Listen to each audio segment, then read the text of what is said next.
27 রমজান হওয়ার আগে আগে একবার হলে আমলটা করবেন, 2 মিনিট সময় লাগবে। ভাইরা আমার, কপালটা খুলে যাবে, ভাগ্য খুলে যাবে। আপনার সন্তানের জন্য, আপনার বিদেশের জন্য, আপনার কাজকর্মের জন্য, ব্যবসা বাণিজ্যের জন্য, সকল কিছুর জন্য আপনার ভাগ্যও খুলে যাবে। আল্লাহর কসম করে বলছি, এই আমলটা যুবকেরা তোমরা পেলে শেয়ার করে দিবা। আমল না করেও সব পাবা, শুধু তোমার একটি শেয়ারে তোমার আমল হয়ে যাবে।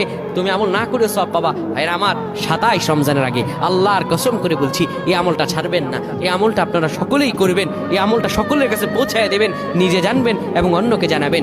যত মানুষ বিপদগ্রস্ত আছেন, যত অভাবে আছেন, বিদেশে থেকে দেশে আসতে পারতেছেন না, বিদেশ যেতে পারতেছেন না, বিপদের উপর বিপদ লেগে আছে, 27 রমজান হওয়ার আগে আমলটা করেন। 2 মিনিট সময় লাগবে, আর বেশি না।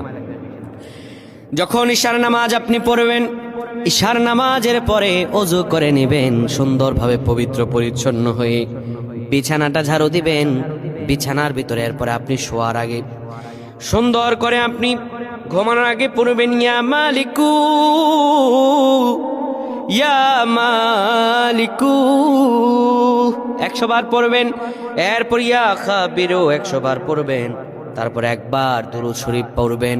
এরপরে 2টা হাত তুলে আল্লাহর কাছে যা দোয়া করবেন, আপনার দোয়া করতে দেরি হবে, আমার আল্লাহ কবুল করতে দেরি